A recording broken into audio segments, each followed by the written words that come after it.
आंखें को मिलता सेकंड, कमर गर्दन सीधी, 3 बार महाप्राण ध्वनि करेंगे। लंबा गहरा श्वास लिए,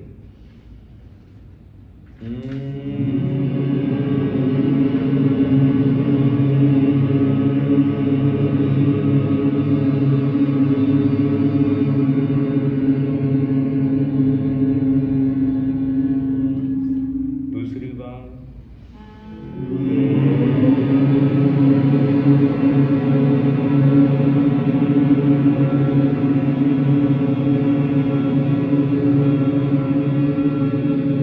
तीसरी बार,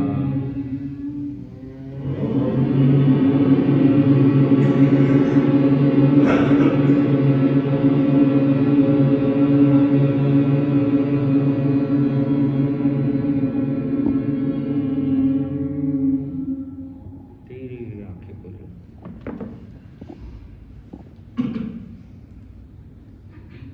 आराध्य के चरणों वंदन, विराजमान डॉक्टर मुनीश अभिजीत कौन स्वामी के चरणों वंदन।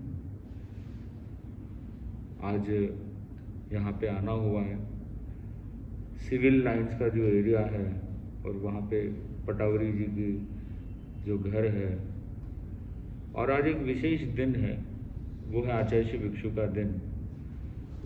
तो हम देखें पाश्चात्य में, वेस्टर्न कंट्रीज में बहुत सारे फिलोसोफर्स हुए और उसमें भी एथेंस उसके लिए जाना जाता है। आप लोगों ने कभी ना कभी काफ़ी फिलोसोफर्स के बारे में सुना होगा, एरिस्टोटल रहे, प्लेटो रहे, ऐसे कितने सारे फिलोसोफर्स ने अपने अपना काम किया, बातों को रखा, एक नई सोच दी, और वो जो नई सोच थी उसी को बोलते फिलोसॉफी। तो फिलोसॉफी को थोड़ा तोड़ करके देखें तो समझ में आता है फिलो और सॉफी। सॉफी मतलब हो जाता है विजडम, फील मतलब हो जाता है लविंग। तो जो विजडम को प्रेम करता है, जो प्रज्ञा को प्रेम करता है, उसको बोलते हैं फिलोसोफर। तो कोई भी वैज्ञानिक होता है वो भी पहले फिलोसोफर होता है। पहले वो थियरी अपने दिमाग में बनाता है, इमेजिनेशन के थ्रू वो काफ़ी सारी चीज़ें करता है, फिर वो प्रैक्टिकल लाइफ में दिखती है। तो पहले तो स्टेज होता है फिलोसॉफी, फिर सेकंड स्टेज होता है साइंस, थर्ड स्टेज होता है वो टेक्नोलॉजी जो हमको मिलती है। आज जितनी भी दुनिया चल रही है वो किसके आधार पे चल रही है?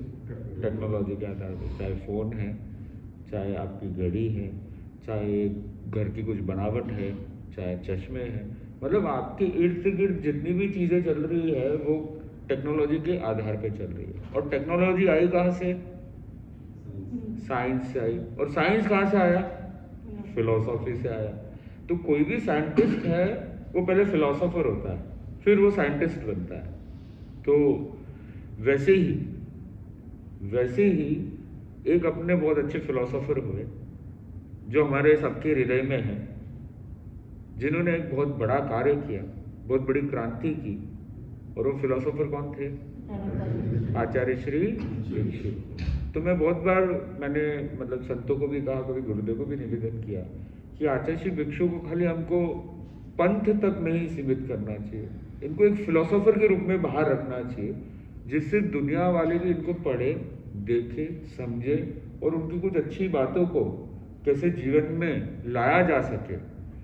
तो आज हम आचार्य श्री भिक्षु के विषय में थोड़ा बहुत समझने की कोशिश करेंगे कि उनकी फिलॉसफी में, जैसे हम फिलॉसफी की बात कर रहे हैं, तो उनकी फिलॉसफी में क्या ऐसी विशेष बातें थी जिन्होंने सबको झंझोड़ दिया, ऐसी क्या विशिष्ट उनकी उपलब्धियां थी।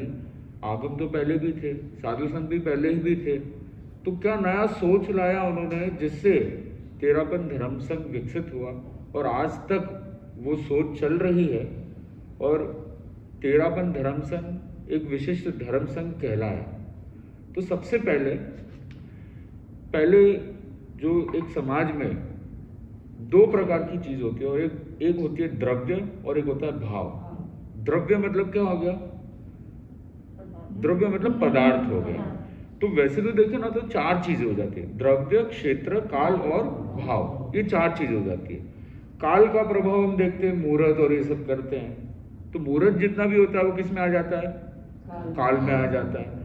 तो काल का भी अपना प्रभाव होता है। क्षेत्र का भी अगर हम देखें कि जैसे वो कुरुक्षेत्र की बात आती है, जो श्रमण था, जो अपने पिताजी को, माता पिताजी को लेकर के जा रहा था, अब उसकी भावना इतनी उत्कृष्ट, पर जैसे ही कुरुक्षेत्र आया उसकी भावना क्या हो गई, ऊपर नीचे हो गई।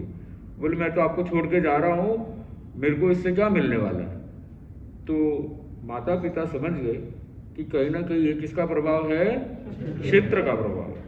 तो बोले कि ऐसा कर, तू कम से कम एक कुरुक्षेत्र जो है ना ये पार करवा दे, फिर हमको छोड़ देना, फिर आगे गांव आ जाएगा, वहां पे छोड़ देना। तो बोले ठीक है।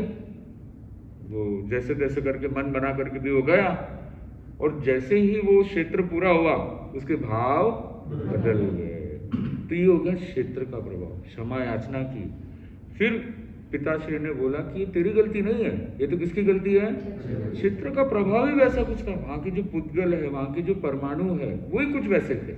और आप भी देखते हो कि जब आप भवन में जाते हो, मंदिरों में जाते हो, या कुछ अच्छी जगह जाते हो, तो ऑटोमेटिक आप कितने भी स्ट्रेस में होंगे, डिप्रेशन में होंगे, कितने भी मन इधर उधर चंचल होगा, पर जैसे आप उधर पहुंचोगे आपके भाव कैसे हो जाएंगे, अच्छे हो जाएंगे, बदल जाएंगे। तो ये किसका प्रभाव हुआ, क्षेत्र का। और ये क्षेत्र का प्रभाव भी क्यों है, तो इसके पीछे भी बड़ा कारण यही है कि वहां पे कहीं ना कहीं बहुत लोगों ने साधना की है, कुछ अच्छे लोग वहां पे रहे हैं। कुरुक्षेत्र में वो प्रभाव क्यों था, क्योंकि वो युद्ध हुआ, बुरी भावना वाले लोग आए। और आप लोग भी देखते होंगे, आप जब कुछ नई चीज खरीदते हो, कोई कुछ इंडस्ट्री से रिलेटेड, कोई रेसिडेंस से रिलेटेड, तो सबसे पहले क्या देखते हैं आप लोग, वास्तु देखते हो। तो वास्तु भी क्या हो गया, एक क्षेत्र से रिलेटेड हो गया बात। तो हमने देखा द्रव्य, फिर क्या हो गया, पहले तो क्षेत्र देखा और काल देखा, अब तीसरी जो आती है बात वो होगा द्रव्य। तो द्रव्य हो गया, वो क्या हो गया, जैसे मूर्ति होती है, ये एक द्रव्य हो गया।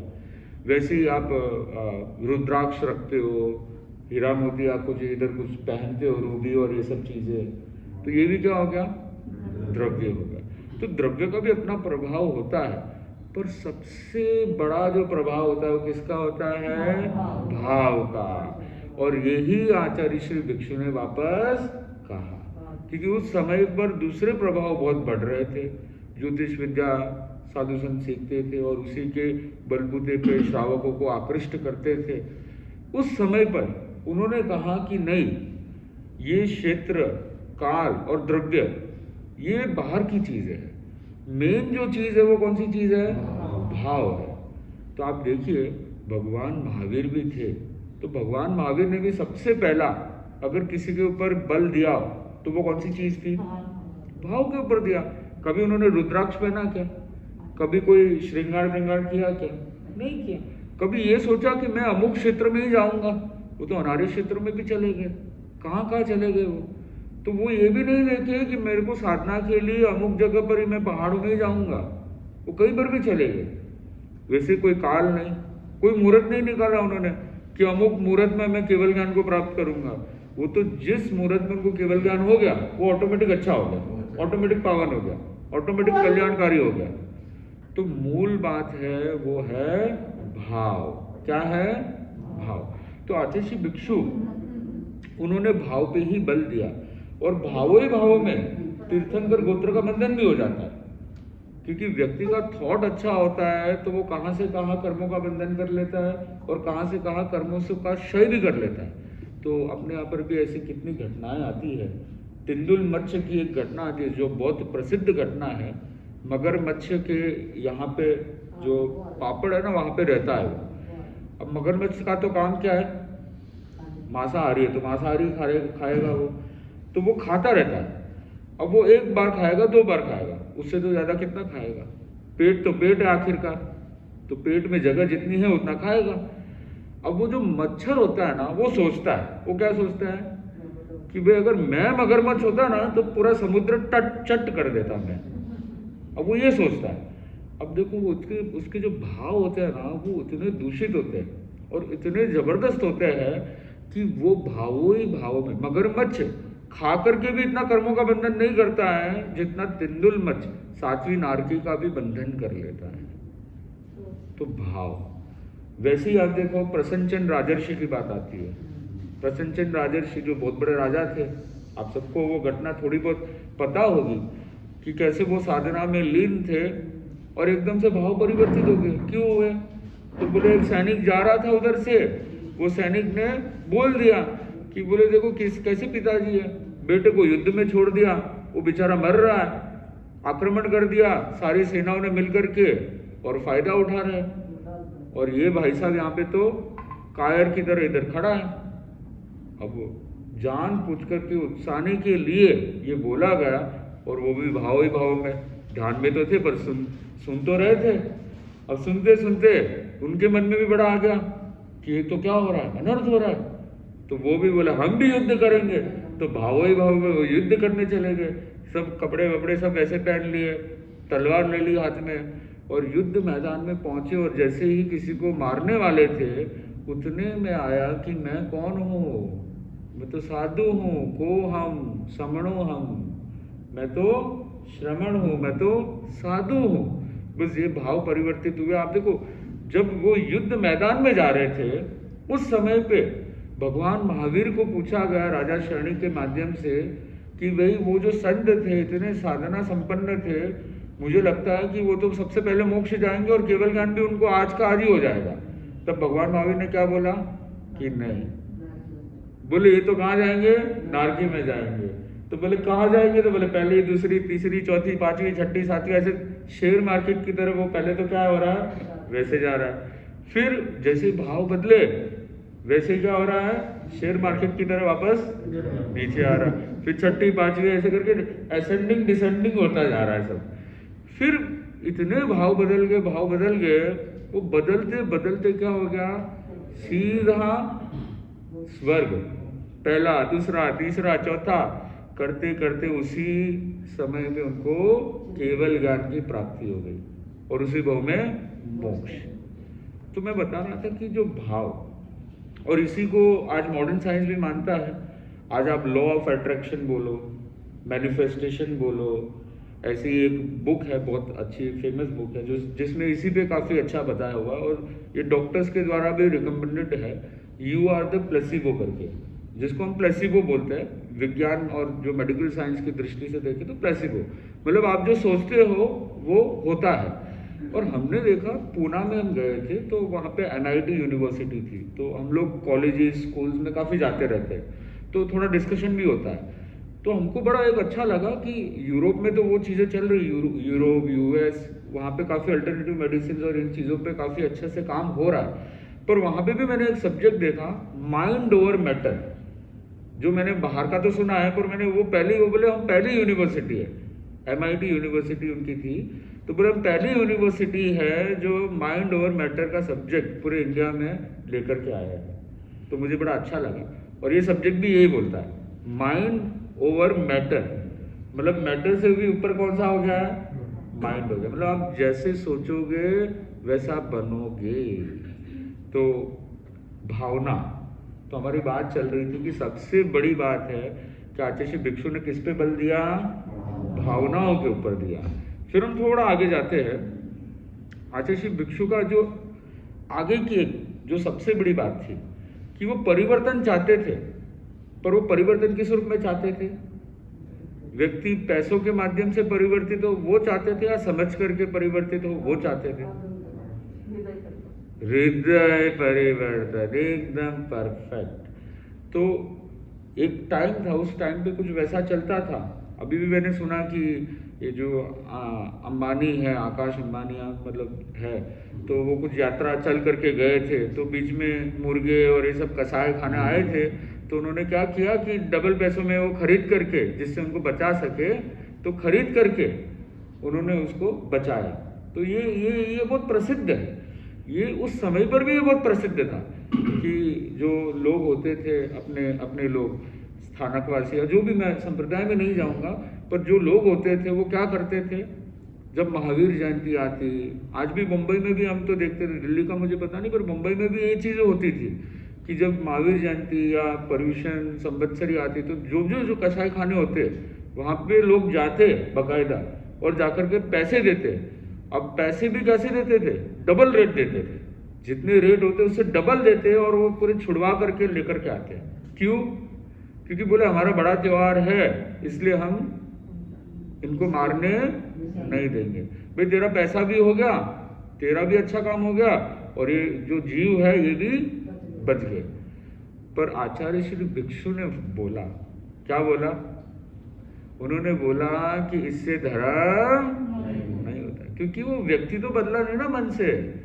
मेन तो क्या करना चाहिए था, उसका हृदय परिवर्तन, भाव परिवर्तन करना चाहिए था, तो मजा आती। तो वो लाइफ लॉन्ग कभी किसी को मारता नहीं।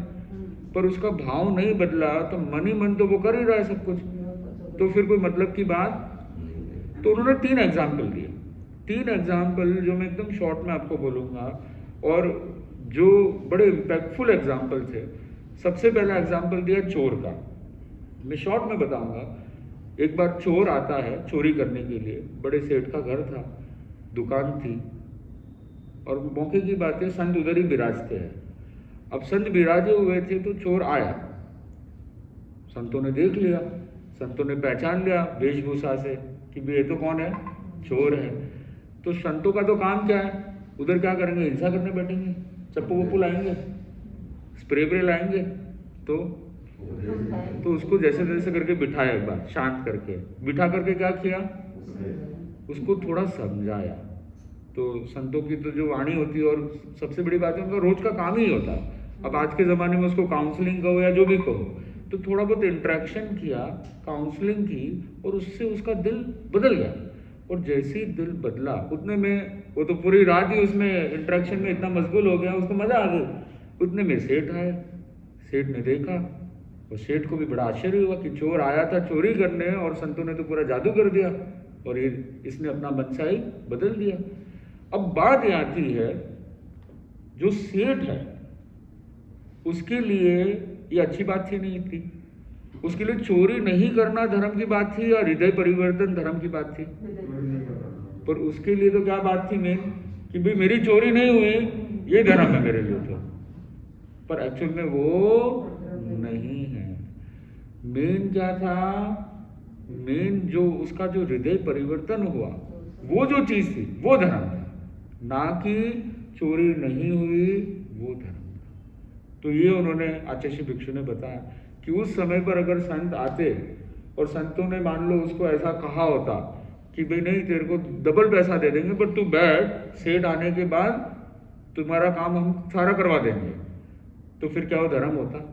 नहीं होता। तो ये बड़ी समझने की बात है। वैसे एक दूसरा, पहला एग्जाम्पल किसका है, चोर का। दूसरा कषाय का, जो हमने थोड़ी बहुत बात भी की कि कषाय को कैसे, एक तो पैसा दे करके और एक समझा करके। तो मेन किस में हमको लाभ मिलेगा, समझा करके। आप पैसा दे करके भी धर्म नहीं खरीद पा रहे हो, पर वही थोड़ा बहुत समझा करके आप धार्मिक भी बन पा रहे हो, और कहीं ना कहीं आपकी आत्मा को भी उसको बेनिफिट मिल रहा है। और तीसरी जो बात आती है वो वेश्या की, मतलब जो प्रोस्टिट्यूट होती है। तो उसमें कुछ वैसा ही कुछ होता है कि 2 बंदे होते हैं, वो रात को जाते हैं, और जब रात को जाते हैं संत मिल जाते हैं आपस में। संत मिलते, कहाँ जाते हो, फिर बात चलती है, फिर वो बोलता है संतों को तो क्या झूठ बोल देते कि हम तो वेश्या गमन के लिए जा रहे हैं। तो बोले, फिर समझाया संतों ने वापस कि भाई अच्छी बात नहीं है, कितने कर्मों का बंधन होता है, जो भी है, जिस तरीके से कथा कहानी के माध्यम से बताया।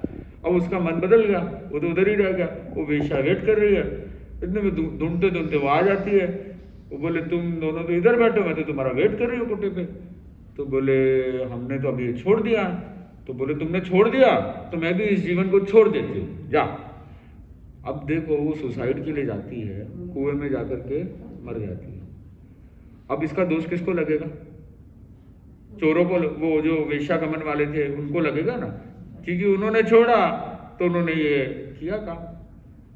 या फिर संतों को, क्योंकि उन्होंने छोड़वाया ना, तो संतों को लगना चाहिए। पर नहीं, आचार्य श्री भिक्षु ने क्या कहा कि दोष दोनों में से किसी को भी। संतों ने तो अपना अच्छा काम किया, हृदय परिवर्तन किया, करवाया, और उन्होंने त्याग कर दिया। तो त्याग कभी बुरा हो ही नहीं सकता। अब वो उसके कर्म जाने कि उसने वो किया, वो तो उसकी बात है।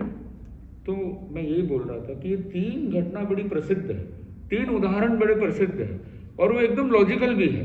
आप किसी को भी बोलोगे तो कोई इसको मना ही नहीं करेंगे। एक बोलते ना कि जो गरीब लोग होते हैं एक तो उनको पैसे देते हैं और एक उनको स्किल्स देते हैं जिससे वो अपलिफ्ट हो सके। अच्छा कौन सा होता है? स्किल वाला। तो वही आचार्य भिक्षु भी कुछ हद तक वैसे ही कुछ वही थॉट प्रोसेस से चल रहे थे। तो 3 उदाहरण एक बार रिपीट करेंगे फटाफट मेरे साथ। पहला उदाहरण चोर का, सेकंड कषाय, थर्ड वेश्य। तो ये 3 उदाहरण बड़े प्रसिद्ध हैं। तो ये फिलॉसफी आचार्य भिक्षु की जो फिलॉसफी है उसमें ये बड़े कारगर बैठते हैं।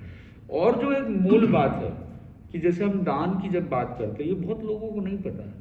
देखो, हम आपको एक चश्मा दे रहे हैं, करना क्या नहीं करना वो आपकी इच्छा की बात है। और दूसरी बात है, कई बार व्यवहार के नाते आपको कई बार कई चीजें करनी पड़ती है, पर कम से कम आपके बैक ऑफ द माइंड तो ये दिमाग में रहे कि भाई मैं सही कर रहा हूँ या क्या कर रहा हूँ। भाई एक तो मुझे व्यवहार के लिए करना पड़ रहा है और एक तो मैं ये समझ रहा हूँ कि नहीं इसमें भी धर्म है, इससे मेरा अच्छा काम हो जाएगा, इससे मेरी आत्मा हल्की हो जाएगी।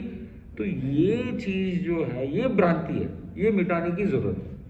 तो देखो, उसमें ही आचार्य भिक्षु ने एक बहुत अच्छी और बात बताई दान दक्षिणा की, कि जो हम दान देते हैं ना, गरीबों में देते हैं, उस समय पर भी, मतलब देखो आज का समय ठीक है, पर उस समय पर भी कबूतरों को दान दक्षिणा देना, फिर वो कबूतरों को दाना देना और गरीबों को दान दक्षिणा देना, या जो भी लोग होते हैं उनको थोड़ा बहुत खिलाना पिलाना, चद्दर बद्दर देना, तो उस समय पर भी होता था, आज भी होता है। पर उस समय पर इस चीज को क्या मानते थे? धर्म मानते थे, कि बोले हम धार्मिक काम कर रहे हैं, धार्मिक कार्य कर रहे हैं। हम मुंबई में भी थे तो बहुत सारे स्थानकों में मतलब ऐसा था, चबूतरे और ये सब चीजें थी। पर मूल बात आचार्य भिक्षु ने बोला कि देखो 2 धर्म है, लौकिक धर्म है और दूसरा है लोकोत्तर धर्म। ये आप लोग थोड़ा याद रखना, क्योंकि अभी तो मैं बोल रहा हूँ, फिर कौन बोलेगा? फिर आप लोग बोलोगे। तो आप लोग जरूर याद रखना इस चीज को। और हम जिसको फॉलो करते हैं, हम क्यों फॉलो करते हैं वो तो समझ में आना चाहिए, क्योंकि कॉन्सेप्ट के लिए हम फॉलो करते हैं। अगर हमको कॉन्सेप्ट ही नहीं पता तो फॉलो करने का कोई मतलब ही नहीं रहा। फिर तो आप किसी के पास भी चले जाओ, ठीक है, आप जाओ किसी के पास भी, पर घर तो आपके कितने होते हैं? घूम फिर करके भाई रशिया भी चले जाओ, क्यों पटावरी जी, रशिया चले जाओ, उज्बेकिस्तान चले जाओ, यूरोप चले जाओ, कहीं चले जाओ, पर घूम फिर करके आना किधर है? आपको घर पे ही आना है। तो ये तो आपका घर है।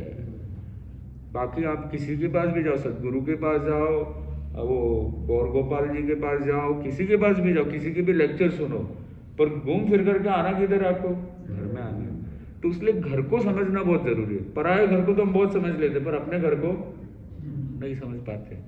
तो ये जो मैं बता रहा था, दान दक्षिणा, लौकिक और लोकोत्तर, मतलब लौकिक मतलब जो लोक व्यवहार में उसको दान दक्षिणा के रूप में मानते हैं, तो वो भी अपने भी मानते हैं। लोकोत्तर मतलब जो बेस्ट है, जो हमारी सोल के लिए, जो हमारी आत्मा के लिए है, जो हमारी निजरा के लिए है, तो वो कौन सा धर्म है? तो वो दोनों चीज अलग अलग होगी। तो अभी दान को थोड़ा समझने की कोशिश करते हैं कि जब आप कबूतर को मान लो थोड़े दाने दिए, वो क्या करेगा? आपको पता है कि कई कंट्रीज में तो बैंड है कबूतरों को दाना देना है, और पेनल्टी लगती है वहां पे अगर आपने ये कर लिया तो। कबूतरों को दाना देंगे तो वो क्या करेंगे? एक तो देखो बीमारियां भी बहुत फैलाते हैं। हम, मुझे पता है मुंबई में आए थे, एक प्रोग्राम था अपना ही ड्रग्स फ्री के ऊपर, तो फारूक उदवाड़िया करके बहुत बड़े डॉक्टर है बॉम्बे हॉस्पिटल, पूरे एशिया के मेरे ध्यान में नंबर 1 फिजिशियन है। हाँ, तो उन्होंने बोला था कि महाराज, गुरुदेव को निवेदन किया था कि आप अपने समाज वालों को थोड़ा कहिए कि ये जो आप कबूतर को जो दाना देते हैं वो बंद कर दें। बोले सबसे ज्यादा अस्थमा की या श्वास की जो बीमारियां होती है इनके कारण से होती है, क्योंकि दाना देते वो मिट्टी में रहते हैं आसपास में, और सब एक साथ आते हैं और एक साथ उड़ के चले जाते हैं। तो उन्होंने अपनी बात बताई थी। तो ये तो बात ठीक है, हेल्थ पर्पज के हम बात कर रहे हैं, पर दूसरी जो बात है, जो मुख्य बात है कि कबूतर को आपने दाना दिया, मतलब ऊर्जा आ गई उसके अंदर, अब वो क्या करेगा? उसको वो सामायिक करने वाला है या वो कुछ माला वाला स्वाध्याय करेगा, अपनी भाषा में स्वाध्याय करेगा? वो क्या करेगा? वो तो छोटे मोटे जो जीव जंतु होंगे ना उसको खाएगा, और उसको थोड़ी एनर्जी तो मिल गई है, उसको एनर्जी तो पूरी तो उससे ही मिलेगी, तो वो घूमेगा फिरेगा और खाएगा। वैसे अपने कुत्ते को दिया, बिल्ली को दिया, किसी को भी दिया, वो करेंगे क्या? भौ भौ करेंगे या फिर किसी को काटेंगे? किसी के पीछे भागेंगे, तो वो कोई धर्म तो करने नहीं वाले ना। मैं कॉन्सेप्ट की बात कर रहा हूँ। देना नहीं देना वो आपकी बात है, पर उसमें आप व्यवहार के नाते देते हो, उसमें हमारी कोई मनाही नहीं है। पर हम ये कह रहे हैं, आप उसको धर्म में मत जोड़ो, क्योंकि वो संयमी है या असंयमी है? असंयमी है। वो कोई स्वाध्याय नहीं करता है, वो कोई लोगों को ताड़ता नहीं है, ना वो लोगों के कोई हित में कुछ बात बताता है, ना कोई अपने आत्मा के लिए कुछ अच्छा कार्य कर रहा है। तो ऐसे में वो संयमी नहीं, तो वो क्या हो गया? असंयमी हो गया। तो असंयमी को दान देना वो अच्छी बात है, बुरी बात है? अधर्म है एक्चुअल में। तो उसको लौकिक धर्म में गिन लो, भले लोकोत्तर धर्म कर दी नहीं हो सकता। तो यही आचार्य भिक्षु ने कहा कि जो असंयमी को जो दान दक्षिणा देते हो वो कभी भी लोकोत्तर धर्म नहीं हो सकता। तो किसको लोकोत्तर धर्म होगा? जो साधु संतों को जो आप दान देते हो, क्योंकि वो अच्छी जगह उसका उपयोग करते हैं। आपने हमको एनर्जी दी, खाना भी एक एनर्जी है, एनर्जी दी तो हम क्या करेंगे? हम अच्छी बातें बताएंगे, फिर हम लोगों को जोड़ेंगे, अच्छे लोगों को आपस में जोड़ेंगे, फिर अपने लिए कुछ अच्छा काम करेंगे, माला जाप स्वाध्याय, तो ये सब चीज़ करने वाले। तो हमारा इंटेंशन जो है वो प्योर है और नोबल है, तो इसलिए हम कौन हो जाते? संयमी हो जाते हैं। और इसीलिए हमको अगर कुछ भी चीज़ दी तो वो किस धर्म में आएगा? लौकिक या लोकोत्तर? लोकोत्तर में आएगा। तो ये मैंने थोड़ा बहुत आचार्य भिक्षु के बारे में काफ़ी कुछ बात बताई, और अब हमारे मुनिश्री भी ज़रूर पधारेंगे।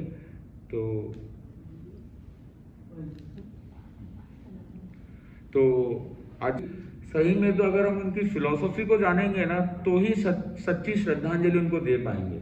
बाकी हम कितनी भी उनके गुणगान कर ले, अच्छी अच्छी बातें कर ले उनके विषय में, पर वो सारी कोई मतलब की बात नहीं, जब तक उनकी फिलॉसफी को हमने नहीं समझा।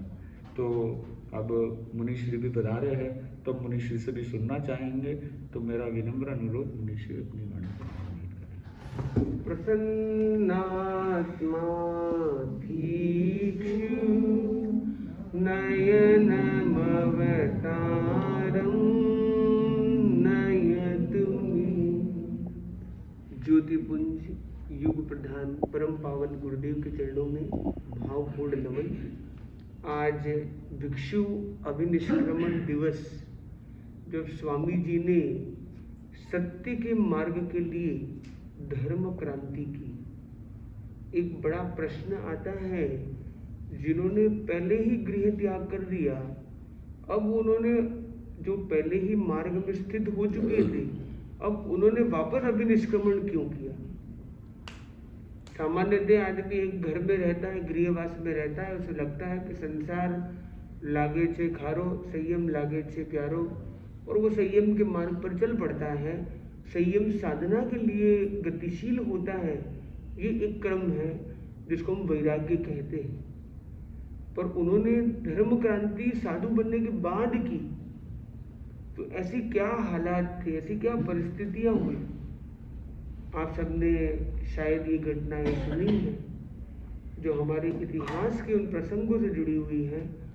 और योग संयोग से राम नवमी कहे या ये नवरात्रि पर्व का ये एक मंगल समापन दिवस कहें, या ये भिक्षु अभिनिष्क्रमण दिवस कहें, ये एक ही ऐसे संयोग पर बने।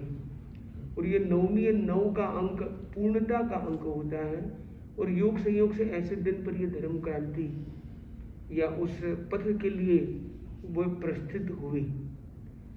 तो आप में से कौन कौन ये जानता है कि स्वामी जी ने अभिनिष्क्रमण क्यों किया? कितने लोगों को पता है?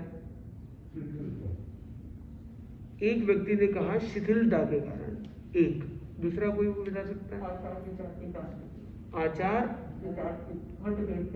आचार विचार के मतभेद थे, 2। और कोई? दान के विषय में जो प्ररूपणा थी उसमें कुछ अंतर था, 3। और कोई मौके बता सकता है?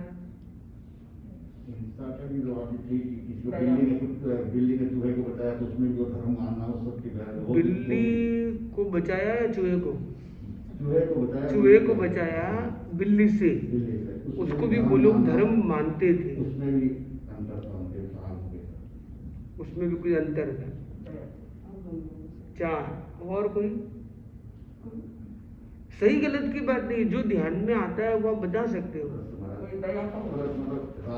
दया के बारे में 5, राजसत्ता का उपयोग करना, स्थान का उपयोग करना, अपने लिए राजसत्ता स्थान अपने लिए उपयोग करना 6 और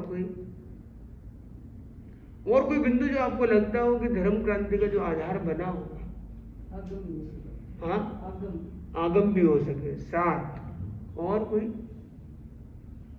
अब कौन कौन जानना चाहता है कि वास्तव में क्या हुआ था, क्या मुख्य कारण थे? कौन कौन जानना चाहता है? तो इसके पीछे एक महत्वपूर्ण शब्द है, वह है राजनगर की घटना। ये राजनगर की घटना है, वह टर्निंग पॉइंट बनती है और उसमें भी उनका बुखार। तो ये सारा उद्धार करने वाला बुखार है। अगर बुखार ना आया होता तो शायद ये धर्म क्रांति का ऐसा स्वरूप हमें देखने शायद नहीं मिलता। तो राजनगर के श्रावक श्राविकाओं ने वंदना व्यवहार बंद कर दिया। जैसे आजकल एक कोई फैक्ट्री में जैसे काम करते हैं, फैक्ट्री में कंप्लेंट तो आती रहती है, मजदूर कुछ मांग करते हैं, सेठ कुछ कहता है, ये कुछ कहता है, बातचीत चलती रहती है। पर कभी कभी क्या होता है, मजदूर लोग स्ट्राइक पे चले जाते हैं, कारीगर लोग स्ट्राइक पे चले जाते हैं। तो आपको पता है श्रावक लोग भी कभी स्ट्राइक पर जाते हैं।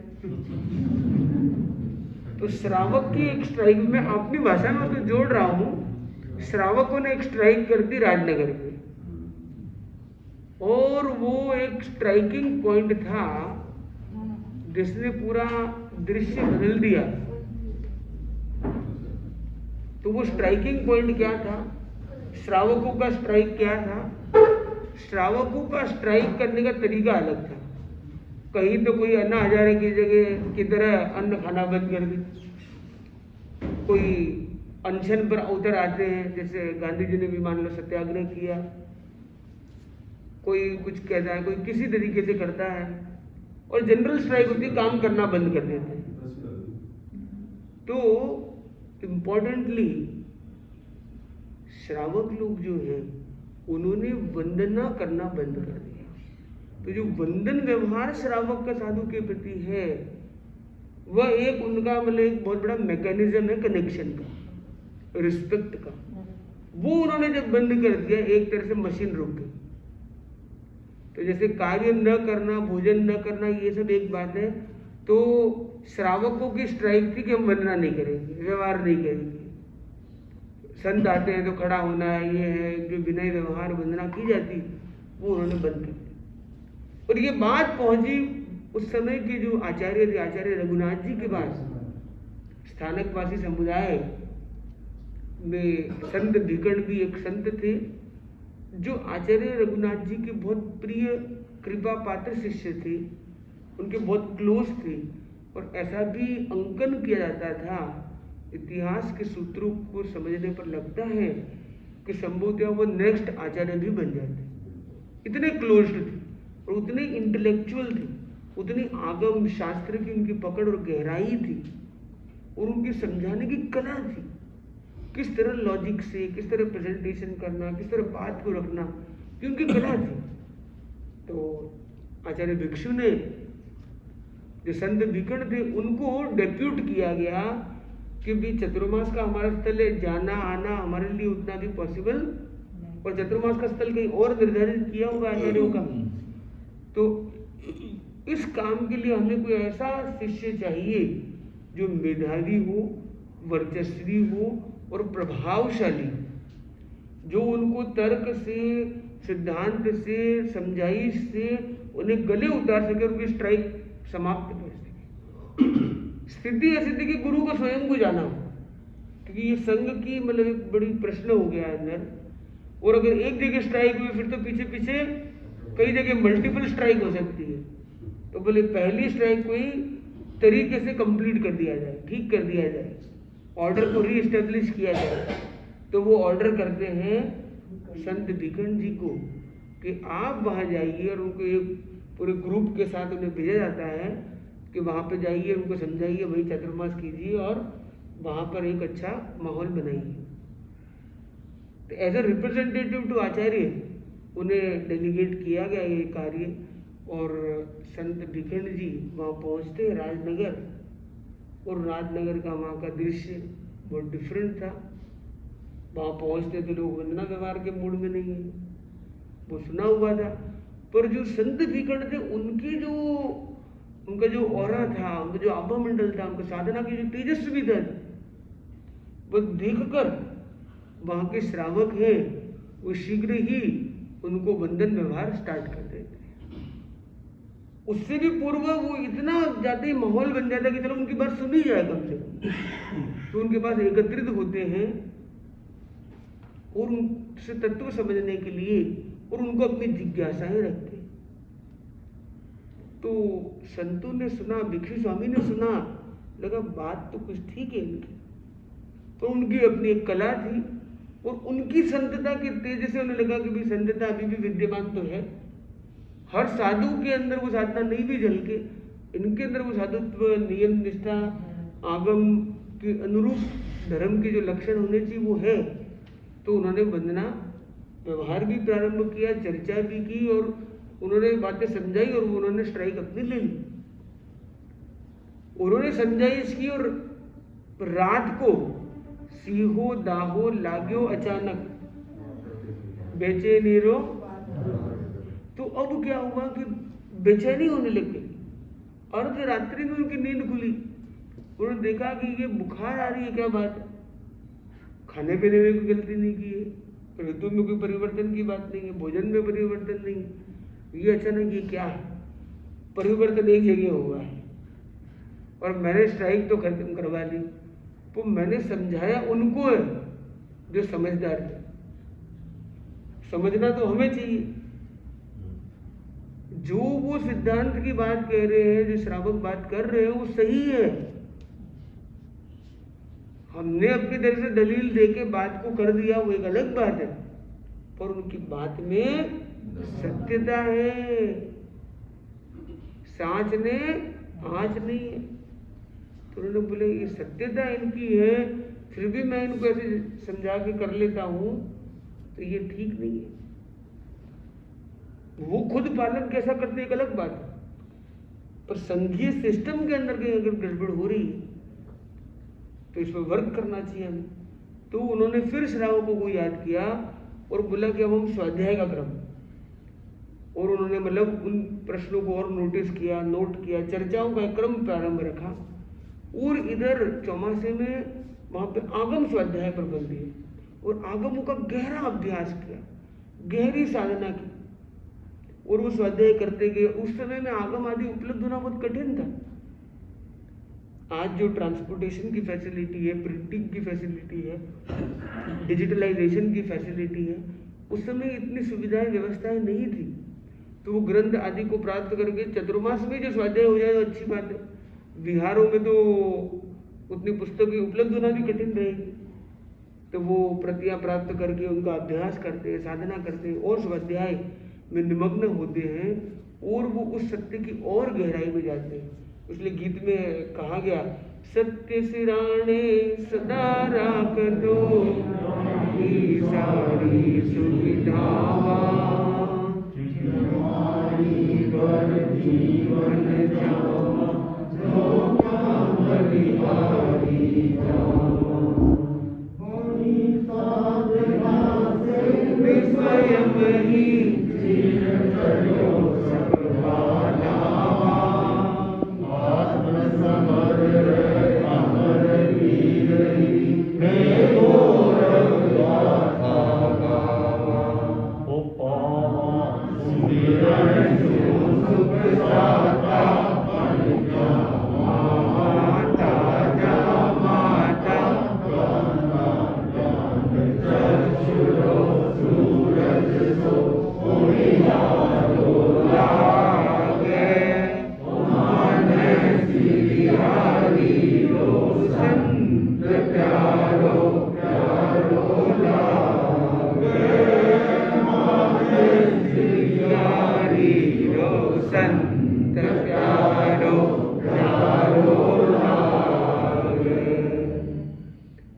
सिरियारी जो संत प्यारो प्यारो लागे।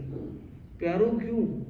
क्योंकि उन्होंने दाता ज्ञान चक्षुरु, उन्होंने हमें ज्ञान रूपी चक्षु दिया, उन्होंने हमें सम्यक मार्ग पर संबोधित किया। तो क्या वह ज्ञान है जिसका चक्षु हमें प्रदान किया? क्या वह मार्ग है जो उन्होंने प्रशस्त किया? क्या वह सत्य था जिसको वो सदा सिराने रखते थे? और उसको ये जानने का एक बड़ा गहरा विषय है जिसकी चर्चा हमें बहुत गहराई से करने की अपेक्षा है। उससे भी महत्वपूर्ण है कि जब उन्होंने धर्म क्रांति की तो त्यागी सारी सुविधाओं, कितनी सारी असुविधाएं उनके सामने आई। कहाँ उनके धर्म संघ में वह एकदम क्लोज टू आचार्य, ऐसे प्रिय शिष्य थे, विद्वान शिष्य, प्रखर शिष्य, एक विशेष प्रभावशाली शिष्य, प्रभावशाली संत, जो एक लाइक सक्सेसर थे।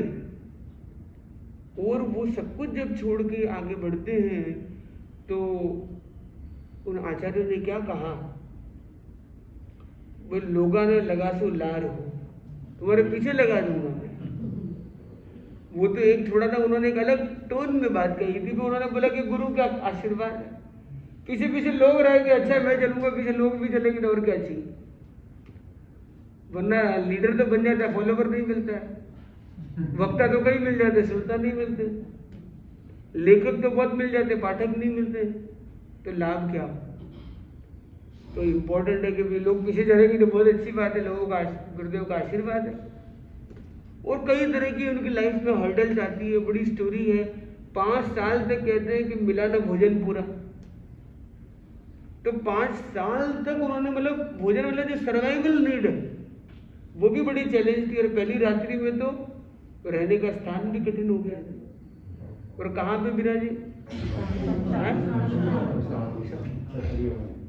बगड़ी की छतरी पर बिगड़ा कुछ नहीं। उन्होंने बोला बगड़ी में जाएंगे सब बिगड़ जाएगा इनका, क्योंकि वहां जाता है वापस कभी लौट के। ऐसी कहानियां चलती थी, ऐसी घटनाएं सुनी जाती थी कि ये एक भूत बंगला की जैसी जगह है, ये श्मशान हाउस है, यहाँ तो अर्थी ही निकलती है, यहाँ आदमी जीवित वापस इस अर्थ पे वापस लौट के नहीं आता। पर बगड़ी में भी क्या उनका काम सुधर गया। वे जाते हैं रात के अंदर, नाग रूप में यक्ष प्रस्तुत होते हैं और यक्ष से चर्चा हो जाती है। और वे भी जब उनसे आज्ञा, अनुमति और इस तरह की अभिनय असाधना तो नहीं हुई, क्षमा याचना के प्रयोग जब स्वामी जी करते हैं तो उस चर्चा से वो प्रभावित हो जाते हैं। जब आप कहीं पे अनुमति लेते हैं क्षमा का और एक सुंदर सौम्य भाषा का प्रयोग करते हैं तो बुरी से बुरी बात भी ठीक हो जाती है। आज हम अपने परिवारों में देख लें, परिवारों में भी कौन किसके पीछे है, कौन किससे कितनी बात कर रहा है। जैसे स्वामी ने कहा लोगों को पीछे लगा देंगे, तो परिवार में भी एक दूसरे के पीछे कौन कितना है, कौन कितना एक दूसरे को सपोर्ट करता है या नहीं, ये बड़ा महत्वपूर्ण चिंतन है। अब रात को सोने की जगह जब इतनी एक बड़ी सिचुएशन थी तो कैसे उन्होंने हैंडल किया है वहां पर, क्षमा का प्रयोग किया है, उदारता का प्रयोग किया है, सकारात्मकता का प्रयोग किया है, सज्जनता का प्रयोग किया, शालीनता का प्रयोग किया।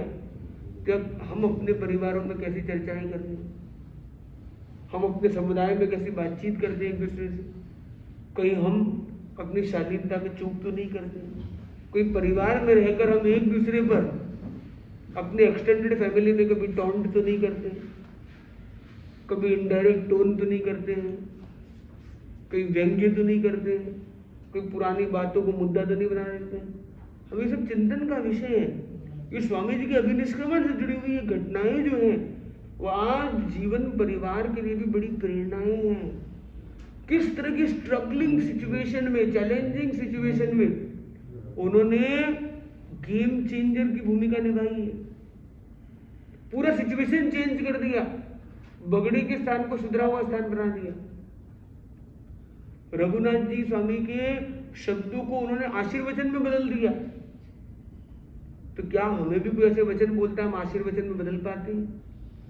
कोई हमें कुछ बोल दे जो थोड़ा सा अच्छे इंटेंशन से न बोला हुआ हो, वैसा हमें अगर प्रतीत हो भी गया तो क्या हम उसको वापस पॉजिटिव इंटेंशन में जोड़ पाते हैं, पॉजिटिव कॉनोटेशन में जोड़ पाते हैं? ये हमें चिंतन करने का विषय है। ये अभिनिष्क्रमण दिवस हम हर वर्ष मनाते हैं, पर क्या हम अपने अंदर अभिनिष्क्रमण का चिंतन करते हैं कि हम जहाँ भी कोई नेगेटिविटी में उलझे हुए, मन की नेगेटिविटी में, भावनाओं की नेगेटिविटी में, वहाँ से मैं अभिनिष्क्रमण करना है, वहाँ से बाहर आना है, अपनी आत्मा का उद्धार करना है। स्वामी जी का जो नारा था, मर पूरा देशा आत्मा रा कारज, मतलब आदमी मर जाए तो मर जाए, कोई बात नहीं, शरीर चला जाए, पर आत्मा के कारज को तो हम सुधारेंगे। तो इस आत्मा के लिए हम क्या कर रहे हैं? ये आत्मचिंतन का एक अवसर है। हम अपने अपने हालात हमारे अलग हैं। स्वामी जी को भोजन नहीं मिला, हमें भोजन बहुत है हमारे पास, पर क्या हम स्वामी जी का भजन कर रहे हैं? स्वामी जी को मानते हैं या स्वामी जी की मानते हैं? ये चिंतन का विषय है। उन्होंने क्या ज्ञान चक्षु दिया, उसके संबोध का विषय है। ये त्रिशताब्दी स्वामी जी की मनाई जा रही है, वो सामने आ रही है। अभी कंटालिया में जन्म त्रिशताब्दी गुरुदेव के सामने है, आचार्य भिक्षु की। तो हम स्वामी जी के भक्त कहलाते हैं, पर क्या वक्त पर हम स्वामी जी की शिक्षाओं को जीते हैं? ये हमारे चिंतन के विषय आज होने चाहिए, और इसलिए चिंतन किया गया। आगामी शनिवार को हम यहाँ रहेंगे मानसरोवर गार्डन, तो वहाँ पर शनिवार 7 से 9 में स्वामी जी पर भिक्षु दर्शन कार्यशाला का आयोजन हो, और उसमें हम और अधिक गहराई से, और अधिक भिक्षु के जो विचार है, स्वामी जी के विचार है, स्वामी जी का जो दर्शन है, स्वामी जी का जो चिंतन है, उनका जो जीवन है, उससे हम प्रेरणाएं प्राप्त कर सकें और उसको अपने जीवन में लाने का यथासंभव यथाशक्य और अधिक प्रयास भी कर सकें, तो हम अधिक सफल बन सकते हैं। क्या उनके दृष्टांत थे, क्या उनके सिद्धांत रहे हैं, और आज के कॉन्टेक्स्ट में क्या बदलाव आए? क्या हमने स्वामी जी के सिद्धांतों को, जिन सिद्धांतों के लिए उन्होंने क्रांति किया, उन्हें हमने छोड़ दिया? तेरापन धर्म संघ में नित्य नवीन परिवर्तन परिष्कार भी आते हैं, तो कई लोग सोचते हैं कि जो स्वामी जी का तेरापन थे वो अलग है, और आज हमारे नियम बदल चुके हैं। तो क्या हम वही हैं या हमारे अंदर बदलाव आया है? आपको क्या लगता है? हम वही है जो स्वामी जी ने जो तेरापन धर्म संघ दिया, वही है हम, या हमारे अंदर परिवर्तन आ गए? तो समय के साथ परिवर्तन आने से क्या हमने स्वामी जी के सिद्धांतों से हम थोड़ा अलग चले गए, या हम वही के वही है? मूल सिद्धांत तो वही है। अगर हम वही के वही है, तो फिर परिवर्तन कैसे?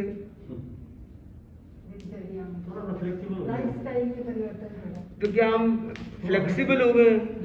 तो जब जिसको फ्लेक्सिबल कहा जाता है, उसी को कई लोग क्या कह देते हैं? रिलैक्स कह देते हैं। और रिलैक्स जो है, रिलैक्स शब्द का ही हिंदीकरण है शिथिल, और कई उसको ये शब्द कह देते हैं अन्य ट्रेडिशंस के कॉन्टेक्स्ट में कि भाई आपके अंदर तो शिथिलता आ गई, आपका जो ये आज का संस्करण है वो तो शिथिलाचार वाला है। तो क्या ये वास्तविकता है या नहीं? ये समझने का विषय है। तो कई प्रश्न सामने खड़े हो जाते हैं। हम प्रश्नों में आपको नहीं छोड़ेंगे, हम आपको इसके बाद का समाधान देते हुए स्वामी जी का जो अपने आचार्य श्री तुलसी का गीत है, उसमें वो कहते हैं मौलिकता रहे सुरक्षित, परिवर्तन जहां अपेक्षित। मतलब जैसे आपने उत्तर पहले दिया, वही बात है कि हमारे जो मौलिक सिद्धांत हैं जो स्वामी जी ने लेट डाउन किए हैं, और मौलिक सिद्धांत क्या है? हे प्रभु ये तेरा, मतलब जो प्रभु महावीर ने जो सिद्धांत दिए हैं उसी को स्वामी जी ने प्रस्तुत किया उस समय के देश काल भाव के अनुरूप, और वही सिद्धांत आज हम गुरु महाश्रवण जी के सानिध्य में उसकी अनुपालना के लिए दत्तचित्त हैं, संकल्पबद्ध हैं, और ये हमारे धर्म संघ में वो प्रिवेल करती है। तो ये वही मौलिकता आज भी सुरक्षित है, उसमें कोई परिवर्तन नहीं है। परिवर्तन जहाँ अपेक्षित है, यानी वेशभूषा में पहले कपड़ा उपलब्ध उस रूप में न होता हो, आज होता हो। आज क्या चीज़ है, कपड़े पहले कितने दिन में धोते हैं, आज कितने दिन में धो सकते हैं। वो जो भी गुरु की दृष्टि से जो भी उसकी दृष्टि मिलती है, पहले हमारा कार्य क्षेत्र अमुक प्रांत में था, आज कार्य क्षेत्र हमारा व्यापक बना है, देश में विदेश में आज हमारा धर्म संघ पहुंचा है। आज अलग अलग परिस्थितियों के अनुरूप जो रूपांतरण होते हैं, पर वो सारी चीज़ें खाली व्यवस्था जनित है। जो हमारे जो विचार हैं, हमारे सिद्धांत है, हमारा आचार पक्ष जो है, उसमें कोई भी शिथिलता नहीं है। इसीलिए कोई यदि हमें ये प्रेरित करता है कि कोई भी अन्य संघ से जुड़ा हुआ कोई दूसरा व्यक्ति है, या कोई अचानक स्वामी जी का ग्रंथ अपने आप ही पढ़ने लग जाता है, और स्वामी जी तो वो कहो, वो कहो, वो किया, और वो प्रश्न जिज्ञासा आ सकती है। तो जिज्ञासा का जब समाधान नहीं मिलता तो वो शंका में बदल जाती है, और वो शंका है क्या, आदमी को शंकास्पद बना देती है। तो हमें क्या है, हमारा धर्म संगत तो क्या है, हमारे जो संघपति है गुरुदेव, वो श्रद्धास्पद है। तो हमें शंका के स्थान नहीं, श्रद्धा को स्थान देना है। और जिज्ञासाएं हमारे अंदर आ सकती है, चाहे कपड़ों को लेकर हो, साधु की चर्या को लेकर हो, साधु की जीवन शैली को लेकर हो, श्रावक की चर्या को लेकर हो, अपनी व्यवस्थाओं को लेकर हो, अपने चातुर्मास की व्यवस्थाओं को लेकर हो, अपने विहार व्यवस्थाओं को लेकर हो, अपनी गोचरी को लेकर हो, अपने कोई भी सिद्धांत, कार्य, व्यवहार, आचार, व्यवस्था, कोई भी संदर्भ में जिज्ञासाएं हो सकती है। और मैं ये नहीं कहता हूँ कि हर चीज़ बहुत सम्यकतया होती हो, ये कोई अनिवार्य नहीं है, पर सिद्धांत के विपरीत हम नहीं। ठीक है, व्यवस्थाएं श्रावकों के द्वारा भी कई चीज़ें की जाती है, और साधु भी जो है वो क्या शासन समुद्र है। तो चंद्रमा की अलग अलग कलाएं, कोई एकम जैसा है, कोई पूनम जैसा है। तो साधु का भी सबके एक जैसा व्यवहार, एक जैसा स्वभाव भी नहीं होता है। 5 उंगलियां भी एक समान नहीं होती है। परिवार में 4 पुत्र है तो चारों के स्वभाव भी शायद एक जैसे ना हो। ये सारी तो बातें संभव है, पर हमारा जो है एक गुरु और एक विधान है, और हमारा जो विधान है, हमारा जो संविधान है, वो जो नीति निष्ठा है, वो स्वामी जी की दृष्टि की पूरी अनुरूप है। और इसीलिए हम गौरवशाली हैं कि हमें ऐसा शासन, गुरु महाश्रमण का शासन, ऐसा भिक्षु पट्टधर का शासन, स्वामी जी का शासन हमें मिला है। हम गौरवशाली हैं, और अनेक ऐसे सैद्धांतिक प्रश्न हैं जिस पर हमें चर्चा करनी चाहिए। आज हमने चर्चा को आगे बढ़ाने की दिशा में एक जिज्ञासा जैसा हमने जरूर प्रस्तुत करने का प्रयास किया है। किसी के मन में कोई जिज्ञासा हो तो भी रख सकता है। आगे की एक व्यवस्थित और डिटेल्ड प्रोग्रामिंग आगे हम कर सकेंगे। किसी के मन में कोई प्रश्न, जिज्ञासा, या किसी को कुछ कहना हो तो कोई कह सकता है। तो राजनगर के श्रावकों ने फॉलो किया था क्या स्वामी जी का निष्क्रमण के बाद? बहुत अच्छा प्रश्न आपने कहा। तो स्वामी जी का जो अपने पद्य सुनते हैं, पंथ चलाणो लक्ष्य नहीं हो, चला चरण पंथ बढ़ो,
आपने कहा।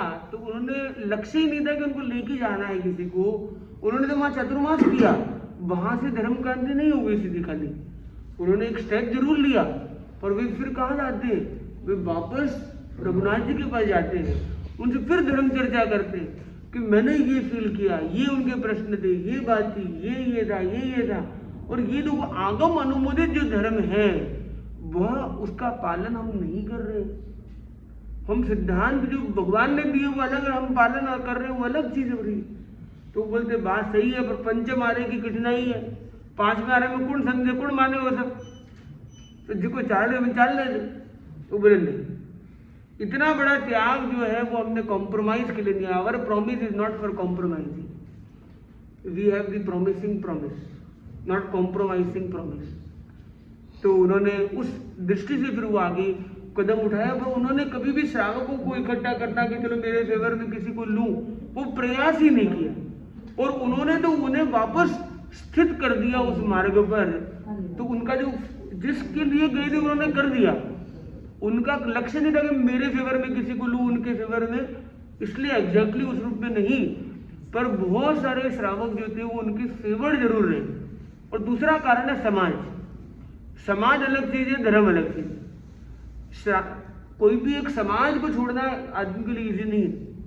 अगर कोई आदमी वो समाज को छोड़ता है तो बोले बेटी व्यवहार कैसे होगा, ये कैसे होगा, एक सामाजिक परिवेश का जो चिंतन फिर अंदर कई तरह से आ जाता है, तो वो एक अलग स्थिति है।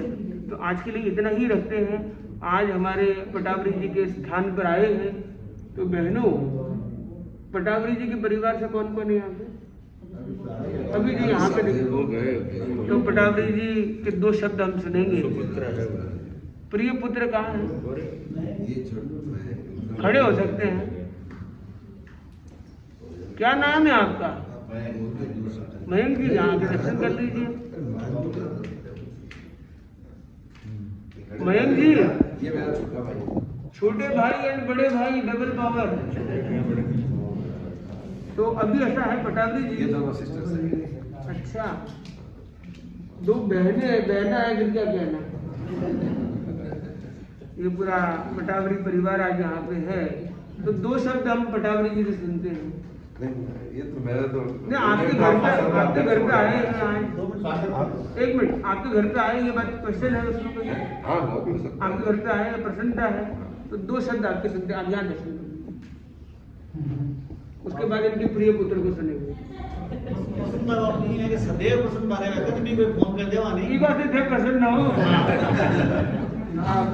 तो बहुत अच्छा उपयोग होना के आगे धर्मनाथ तो क्या है कि मैं कहते बाबूजी फोन करूं नहीं, मैंने बोला कुछ नहीं बात करी। हाँ, 1-2 शब्द।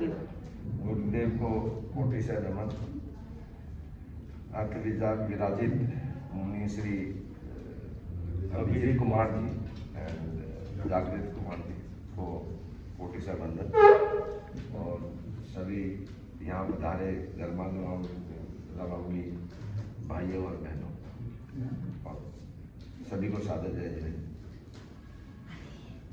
महाराज साहब ने यहाँ पधार कर हम लोगों पे महती कृपा कराई है। मैं तो यही कहूँगा कि ऐसी कृपा आप बरसाते रहें, यही मेरे दो सब आगे। इसी क्रम में प्रिय पुत्र, आप सभी का यहाँ बहुत बहुत स्वागत है। और मुझे जी ने घर आकर बहुत ही पावन किया है इस घर को, और हम चाहेंगे कि ज़रूर फिर से इसको और पावन किया जाए। बहुत ही हमारा सौभाग्य है कि आप यहाँ पधारे हैं और आपने हमारे साथ अपना विजन भी शेयर किया, जो आप करना चाह रहे हैं विश्व में हमारे धर्म को, धर्म की नॉलेज को थोड़ा और स्प्रेड करना चाह रहे हैं, ताकि थोड़ा हमारे धर्म के बारे में लोगों को और पता चले विश्व में। तो जिस तरह से हम उसमें सहयोग कर सके, आप ज़रूर हमें मौका दें। इनके लिए काफी चिंतन पूर्वक इन्होंने अपने विचारों को रखा है कि गहरे चिंतन से जब बातें आती है तो उसका एक अलग आनंद होता है। तो बहनों में हाँ, प्रेरणा जी, आज आपको क्या प्रेरणा मिली है? क्या प्रेरणा देंगे आप? आप क्या प्रेरणा देंगे? गुरुदेव के चरण में वंदन।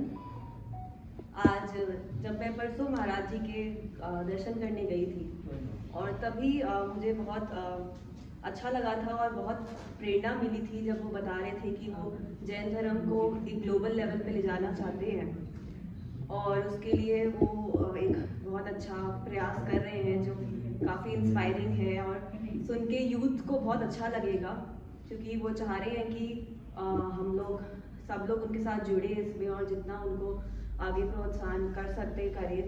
वो चाह रहे हैं ग्लोबल लेवल पे जाएं और सबको, सारी जितनी कंट्रीज़ को हम कवर कर सकते हैं करें और जैन धर्म को आगे बढ़ाएं। और ये विचार मेरे मन में बहुत टाइम से था कि क्योंकि हम लोग एज ए यूथ हम बहुत लोगों को देखते हैं, आप बहुत सारे गुरु हैं आजकल जो ग्लोबल लेवल पे कर रहे हैं, पर जैन आचार्य और जैन महाराज या जैन समाज के गुरु लोग इतना नहीं कर पा रहे क्योंकि हम लोग का धर्म थोड़ा मुश्किल है और उसमें चलना कुछ पैर पे खुद चलना, बेयरफुट चलना होता है। तो इंडिया के बाहर अगर हम जाते हैं तो और यूथ उससे इंस्पायर होगा, जैन धर्म से जुड़ेगा, इसकी फिलॉसफीज़ को जानेगा। जैसे आज फिलॉसफीज़ के बारे में महाराज ने बात करी है भिक्षु स्वामी के, तो बहुत अच्छा लगा और मुझे बहुत नई चीज़ें पता चली। तो उसके लिए बहुत बहुत धन्यवाद महाराज जी, आप लोग आए और हम लोगों को बहुत इंस्पायर करा और धन्यवाद। बहुत अच्छा, अच्छी प्रेरणा इन्होंने दी है, अपनी भावनाएं व्यक्त की है। और परिवार से और कहाँ, और दूसरा बेटा कौन है? क्या दर्शन तो कर।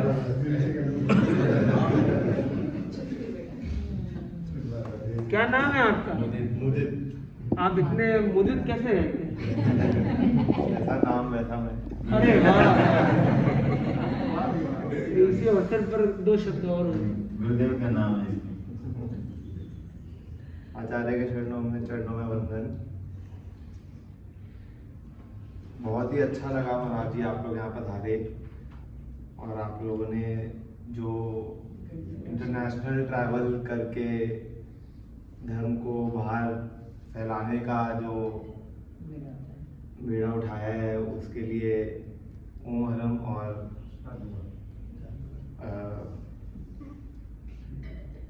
ये धर्म हमारा बहुत फैले, जैसे जैन धर्म और बुद्ध धर्म साथ साथ शुरू हुआ था, बट बुद्ध धर्म बहुत फैल गया क्योंकि उसको ट्रैवल कराया गया, वहाँ उनके विद्वानों ने उसको फैलाया। तो आज वर्ल्ड वाइड बुद्ध धर्म के बारे में सबको ज़्यादा जानकारी है जैन धर्म से। तो जैन धर्म नहीं फैल पाया, उसके जो भी कारण रहे होंगे, बट आई होप कि आगे जाते हुए हमारे धर्म की भी बहुत चीज़ें बहुत विश्व में लोगों को पता चले, क्योंकि ये बहुत ही वन ऑफ अ काइंड धर्म है जिसमें एक एक चीज़ साइंटिफिक है और एक एक चीज़ के पीछे एक कड़ा रीज़न है कि इसको करने के पीछे क्या है कारण, कि आज अगर हम रात को नहीं खा रहे हैं तो उसके पीछे क्या कारण है, या जीव हत्या क्यों नहीं होनी चाहिए। तो ये विश्व में ये नॉलेज ज़रूर सबको मिलनी चाहिए और लोग इससे इंस्पायर हों, यही मेरी काम।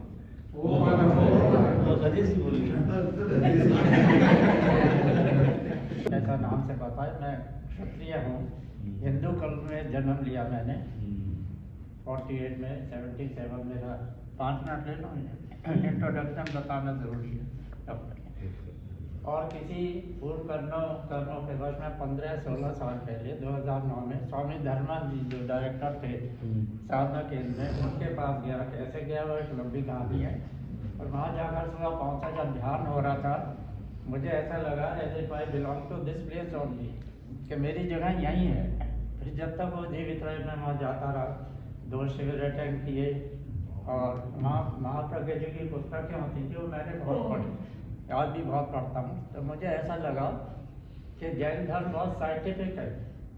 पहले हम समझते थे जैन धर्म के रात के बाद खाना नहीं खाना, मैंने देखा बहुत साइंटिफिक है, जिसको हमें प्रचार करने की ज़रूरत है। रियल साइंस है, physical, mental, spiritual, social, mental health के लिए इससे बढ़कर कोई रास्ता नहीं है। और तब से मैं ये कर रहा हूँ। धर्मन जी चले गए 7-8 साल पहले, लेकिन मैं इस रास्ते पर चल रहा हूँ। जैसे जब भी मौका मिलता है साथियों का, मुनियों का दर्शन करने ज़रूर जाता हूँ। अभी मैं द्वारका से आ रहा हूँ, टैक्सी लेके जहाँ भी जाना होता है। दिल्ली के बाहर भी मैं लखनऊ, सिरहारी कई जगह गया। लखनऊ में उनके दर्शन किया जब मुनि जी थे, जो नहीं है। और सिरहारी में तो मुनि जो थे वो अभी भी वहाँ पर विराज रहे हैं, धर्मेश मुनि जी, उनके पास में 3 बार गया 1 साल में। तो आगे यही है कि मेरी आध्यात्मिक उन्नति हो। और तुखराज जी की पुस्तक पढ़ी थी अमृत की ओर, बहुत ही बढ़िया पुस्तक है। उसके बाद उन्होंने मुझे बताते रहे, बोले आज आप यहाँ पर हैं तो बड़े दिनों से इच्छा थी आपके दर्शन की। और सामने डॉक्टर चैतन्य प्रज्ञा जी ने आपके बारे में बताया था कि आप तो PLR भी कराते हैं, तो मैं चाहता हूँ आपके चरणों में जगह मिले, थोड़ा आपके साथ समय मिले। और जैसे किसी अभी भाई ने कहा कि बौद्ध धर्म का प्रचार बहुत हुआ, हमारा इतना नहीं हुआ। कारण यही था कि हमें ट्रैवल करना अलाउड नहीं था, बाई एयर वगैरह पैदल ही, तो बड़ी रिस्ट्रिक्शन है। अब तो सब परमिट कर दिया। बाद में 2.5 साल पहले मैं लंदन गया था, मेरा बेटा रहता है। मैंने कहा सबसे पहले मुझे पिनर जाना है, पिनर जहाँ वो इसका सेंटर है हमारा लंदन में, JVB लंदन। जी हाँ। जैन तो उसने वो भी बड़ा आज्ञाकारी है और इसमें जो है सहयोग करता है, वो मुझे लेकर गया। वहाँ साथ भी प्रतिभा प्रज्ञा जी और पुण्य प्रज्ञा जी थी, उन्होंने मुझे 2 घंटे दिए, कुछ किताबें दी, हुई थी जैन श्रावक। तो मेरा तो आत्मा जैन धर्म में रहती है। मेरी पत्नी कहती है आप तो आधे जैन हो गए, अपना तो पूजा पाठ याद नहीं रहता, पूछते हैं बताओ क्या करना है, उनका सब याद है।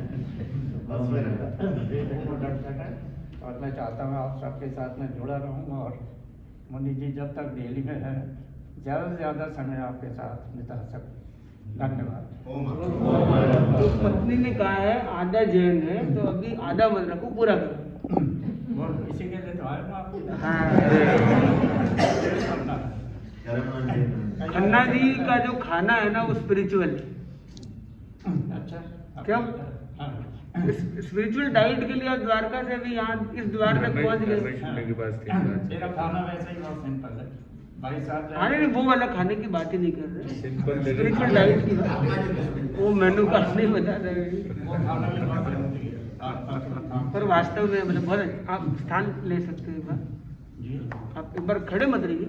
नहीं, मैं खड़ा रह सकता हूँ। अच्छा ठीक है।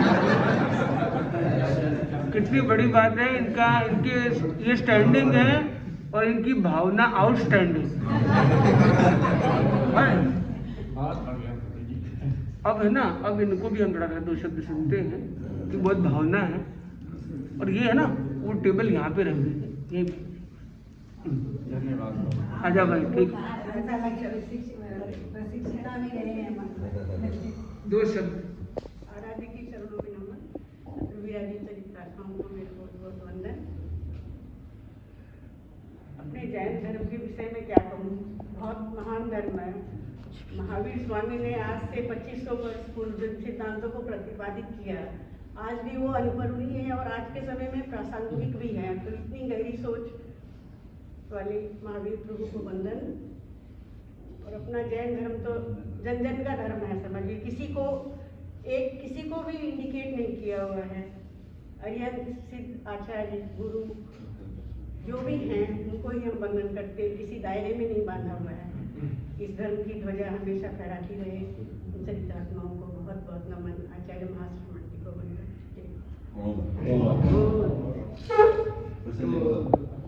प्रसन्न जी, आप इतना पसंद रहते तो 2 शब्द हो जाए।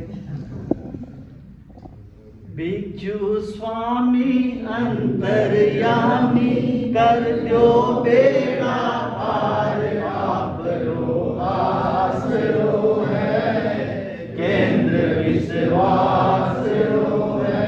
ओ बिच्छू स्वामी अंतर्यामी कर दो बेड़ा पार, आप रो आसरो है केंद्र विश्वास रो है। आराध्य के चरणों में वंदन। अत्र विराजित मुनिवर के चरणों में वंदन। उपस्थित उत्तर मध्य के श्रावक समाज, सादर जय जिनेंद्र, सादर प्रणाम। दिल्ली सभा के मंत्री महोदय भी विराजमान हैं, सादर जय जिनेंद्र। मुनिवर, बहुत थोड़ा समय लेके आज आप यहाँ पधारे हैं। जैसा कि आपका लक्ष्य है कि दिल्ली के हर घर में आपका पदार्पण हो, तो मेरा आपसे सादर अनुरोध है कि जब भी आप उत्तर मध्य में पधारें, कम से कम 1 महीने का प्रवास यहाँ रखें। 250 परिवार बाप जी, अपन 10-10 घर काम करा तो 25 दिन लाख से 5 दिन बाकी का 5 दिन 7 सबसे पुराना एरिया महाराज है। हाँ, अच्छा, दिल्ली का सबसे पुराना सराउंड एरिया है। Old is gold. Old is gold. मुनिवर, यहाँ जो हमारे जो श्रावक समाज हैं काफ़ी जागरूक है। कल छोटे से नोटिस में आज सुबह हम लोग 12-13 लोग थे, आज आप देख रहे हैं कि हॉल भरा हुआ है। तो मैं आपसे सादर अनुरोध करता हूँ कि आपका जैसे आखातीज के बाद में यहाँ पधारने का भाव है, उत्तर मध्य की साइड, रोहिणी की साइड, पीतमपुरा साइड, तो सबसे पहले आप हमारे तेरापन भवन में पधारें और करीब 1 महीने का प्रवास रखें तो हम लोग सारा कवर कर सकते हैं इसको। आज आपका शाम का प्रोग्राम विधानसभा में है, जो भी जाना चाहें विकास जी के पास भी है, तो पास से एंट्री होगी तो इनसे पास ले सकते हैं। और बहुत अच्छा प्रोग्राम है। अभी जब आ रहे थे तो काफ़ी बहुत सुंदर व्यवस्था वहाँ कर रखी है। तो सबसे अनुरोध है कि आज के प्रोग्राम में 3:30 से 5:30 वहाँ पर प्रोग्राम रहेगा। सभी से अनुरोध है कि वहाँ जरूर पधारें। जैसे खन्ना जी ने बोला, आज खन्ना जी का फ़ोन आया था सुबह आज मेरे पास। मैंने देखा आर के खन्ना नाम है, गुरुदेव की महाराज की फोटो लगी हुई है, कौन हुई है? मेरे पास नंबर था नहीं आपका, लेकिन आपसे मिलकर बहुत अच्छा लगा कि आप आधे जैन हो गए हैं। आधे जैन मुनिवर यहाँ विराजेंगे, आपको पूरा करा देंगे।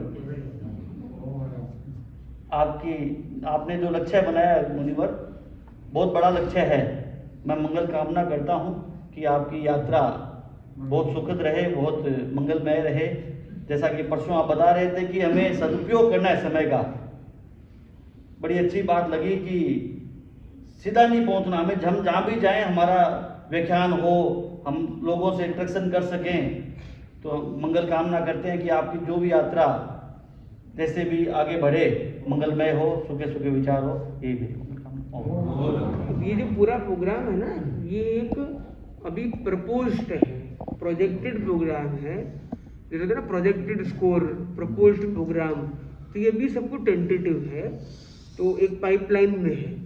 अब जैसे जैसे ये प्रोसीडिंग होगा आगे, तो गुरुदेव का उस दृष्टि से उसका फिर फाइनल फरमान, ये सारा उसका जो पेपर वर्क है, प्रोसेसेस है, ये सारा डेवलपमेंट होने पर तो वो प्रोसेसेस पूरी कंप्लीट हो जाएगी। प्रोजेक्शन हो चुका है, प्रोसेसेस इन प्लेस, अभी इन वर्किंग है। बाद में प्रोसीडिंग सामने आएगी, तब वो इन पब्लिक डोमेन फाइनली वो मतलब एक लॉन्च रूप में हो जाएगा। वो गुरुदेव फिर खुद फरमाएंगे, तो गुरुदेव का वो फरमान चलेगा। तो अभी विशेष है कि इसकी तैयारी फटाफट अच्छे से हो, बेहतरीन तरीके से हो। तो उसमें तैयारी में अपना अपना रूप से जुड़ने का लक्ष्य रखें। राम मंगलम साहू मंगलम केवली पंडितो नमो मंगलम चट्टारी लोगुत्तमा रंता लोगुत्तमा श्रद्धा लोगुत्तमा साहू लोगुत्तमा केवली पंडितो नमो लोगुत्तमो चत्तारी शरणं पवज्जामि अरहन्ति शरणं पवज्जामि सिद्धि शरणं पवज्जामि साहू शरणं पवज्जामि केवली पंडितम धम्मम शरणं पवज्जामि चारू शरणा सगा और सगा ना कोई जे भव्य प्राणी आदरे अक्षय अमर पद होय।